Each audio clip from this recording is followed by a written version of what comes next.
Financial year 2020 में India ने 26,000 करोड़ का मसालों का एक्सपोर्ट किया था। और दोस्तों, क्या आप जानते हैं एमडीएस मसाले के फाउंडर ने भी सिर्फ 1500 रुपये सन 1965 में अपना बिजनेस शुरू किए थे और आज वह बिजनेस की ऑपरेटिंग इनकम 2000 करोड़ से भी ज़्यादा की है। फिक्र मत करिए दोस्तों, अगर आप एक्सपोर्ट नहीं भी करना चाहते हैं तो डोमेस्टिक मार्केट भी मसालों के लिए काफ़ी बड़ा है, जिसका सालाना वैल्यूएशन 75,000 करोड़ से भी ज़्यादा है। स्वागत है दोस्तों आप सभी का टूल्स विला के यूट्यूब चैनल पर। तो आज हम जानेंगे मसालों के बिजनेस के बारे में।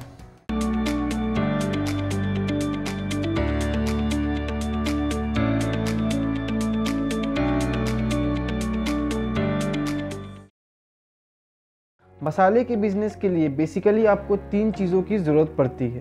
सबसे पहला है मसाला या फिर रॉ मटेरियल, दूसरा है मशीन प्रोसेसिंग और पैकिंग करने के लिए, और तीसरा है मार्केटिंग, आपके प्रोडक्ट्स को कस्टमर तक पहुंचाने के लिए। अब मशीन फैक्ट्री की कैपेसिटी के हिसाब से छोटी बड़ी कई प्रकार की हो सकती है। अगर आपका बजट छोटे फैक्ट्री का है तो आपको इसमें लगने वाली सारी मशीन्स टूल्स विला के वेबसाइट में मिल जाएगी। लिंक आपको वीडियो के डिस्क्रिप्शन बॉक्स में मिल जाएगा। यह बिजनेस शुरू करने के लिए आपको 2 चीज़ों की ज़रूरत पड़ेगी। पहला है लाइसेंस और दूसरा है बेसिक रिसर्च। लाइसेंस के लिए पहला स्टेप होगा आरओएफ से रजिस्ट्रेशन करवा के एक सिंगल पर्सन कंपनी स्थापित करना। इसके बाद आपको ट्रेड लाइसेंस की ज़रूरत पड़ेगी जो आपको लोकल अथॉरिटी से मिल जाएगी।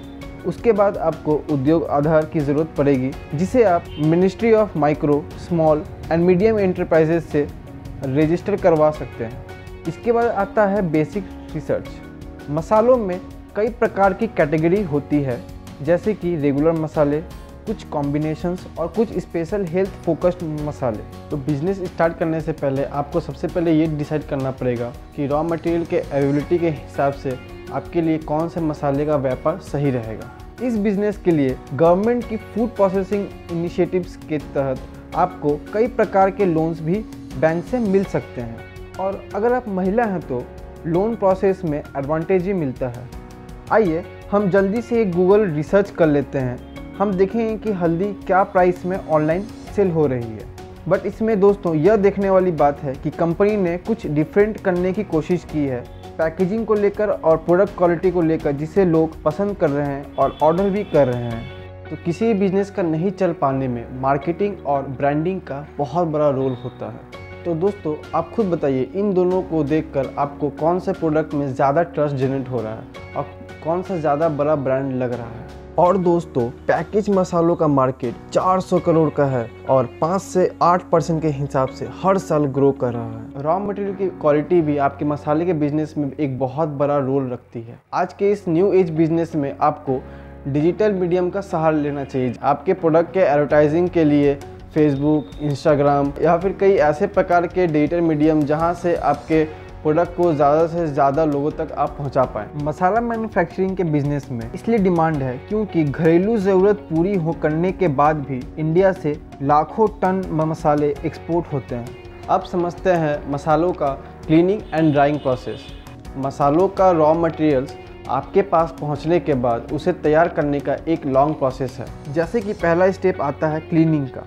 मसालों की सही क्वालिटी रखने के लिए उनकी सफाई बहुत ज़रूरी है ताकि आपके मसाले तैयार होने के बाद साफ़ और फ्रेश दिखें, साथ ही उनके खुशबू भी निखर कर आए। अगला स्टेप आता है ड्राइंग यानी कि सुखाना। मसालों को सुखाना भी एक इम्पॉर्टेंट प्रोसेस है ताकि उन्हें पीसते वक्त उनका सही से पाउडर बने और मसालों का फ्लो बना रहे। इसके बाद सॉर्टिंग यानी कि कुछ मसाले ऐसे होते हैं जो साबुत भी बिकते हैं, जैसे लौंग, इलायची, जावित्री, काली मिर्च। उनकी क्वालिटी के हिसाब से उनका ग्राइंडिंग कर सकते हैं ताकि उनको अलग अलग रेट में उनको बेच सके। आखिरी स्टेप है ग्राइंडिंग, यानी कि जब बात मसालों की पाउडर बनाकर बेचने की आती है तो उनका बारीकी से पीसा जाना बहुत ज़रूरी है। इसलिए अच्छी मशीन और उनकी 2 से 3 बार ग्राइंडिंग करने के बाद आपको उसका अच्छा रिज़ल्ट मिलेगा। अब जानते हैं मसालों की मार्केटिंग के बारे में। मार्केट में ऑलरेडी जब तगड़े कंपटीटर्स मौजूद हो तब अपने क्वालिटी और रीज़नेबल प्राइस से ही अपना कस्टमर बेस बढ़ा सकते हैं। एक स्टार्टअप के तौर पर अगर यही एक प्रायोरिटी रहेगी तो आप मार्केट में जल्दी जगह बना लेंगे। और अपने बिजनेस को आगे बढ़ाने के लिए होलसेल और रिटेल दोनों ही मोड पर आपको अच्छे से ऑपरेट करना होगा। इसके लिए आप अपने लोकल मार्केट और अपने आसपास की एरिया को एक्सप्लोर कीजिए और अपने नियर बाई स्टेट के मार्केट को सर्च कीजिए। अगर आप किसी ऐसी जगह पर हैं जहां से एक्सपोर्ट का बिजनेस पॉसिबल हो, जैसे कि बांग्लादेश, नेपाल, श्रीलंका, बॉर्डर से आपका आरा लगता हो, तो आप मसालों का भी एक्सपोर्टर बन पाएंगे। तो दोस्तों, ये जानकारी और वीडियो आपको कैसी लगी हमें कमेंट सेक्शन में ज़रूर बताइएगा और अपने सवाल आप हमें भेजते रहें। और साथ ही साथ आप टूल्स विला चैनल को सब्सक्राइब करें और बेल आइकन को प्रेस करें, जिससे कि आगे आने वाले किसी भी तरह का बिजनेस वीडियो आपसे मिस ना हो। धन्यवाद।